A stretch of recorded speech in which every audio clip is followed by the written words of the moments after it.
فرماتی ہیں اما عائشہ رضی اللہ عنہ، فرمایا جب رسول اللہ پر وحی کے آثار مدار ہوتے تو سب سردی میں بھی پیغمبر کے ماتھے اقدس پر پسینے کے آثار ہیں۔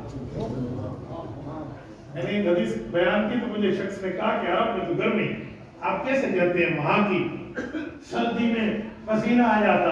میں نے کہا اما عائشہ مدینہ طیبہ کی بات کر رہی ہیں، اور رب تمہیں مدینے لے جائے، جتنی ٹھنڈک مدینے میں پڑتی ہے نا، اگر تو سردیوں میں وہاں جا تجھے سمجھ آ جائے۔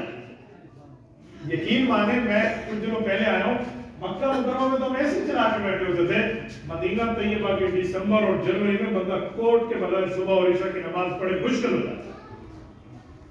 یہ پہلی مرتبہ تھا کہ مجھے چادر کے ساتھ کوٹ نہیں یوز کرنا، تو آپ اندازہ کریں مدینہ طیبہ کی سردی ہے۔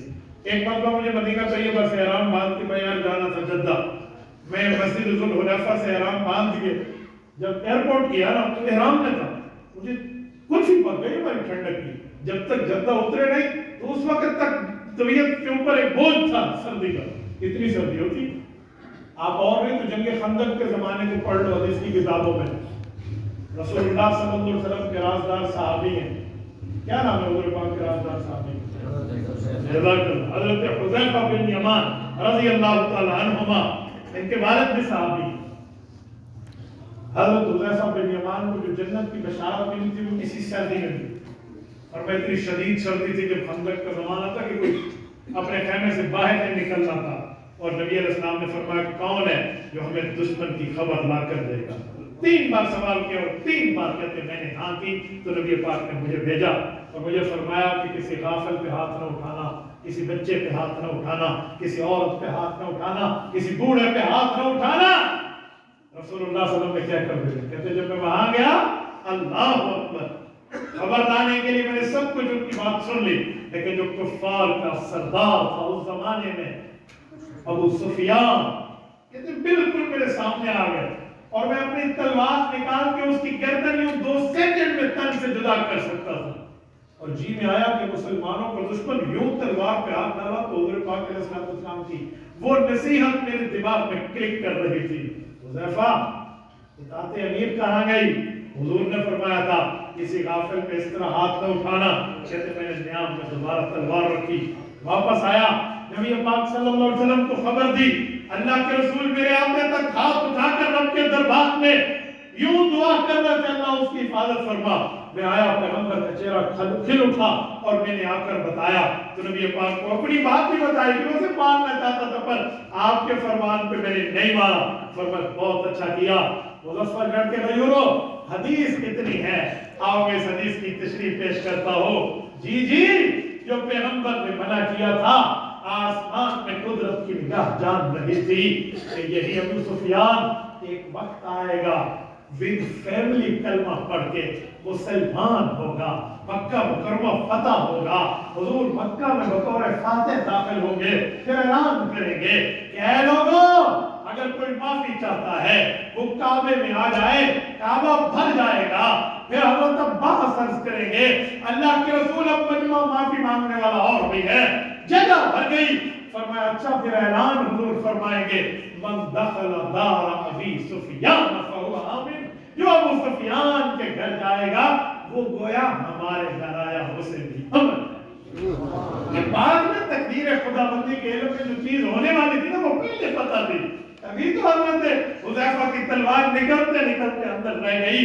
میرے دوستو میری بات کا مطلب پیغمبر کے دل اقدس پر قرآن اترا اتنی مشکل میں کہ سرما سردی کے موسم میں یہاں رسول اللہ صلی اللہ علیہ وسلم کو پسینہ مبارک ماتھے پہ آ جاتا تو نزول قرآن کا اثر کوئی نہیں تھا۔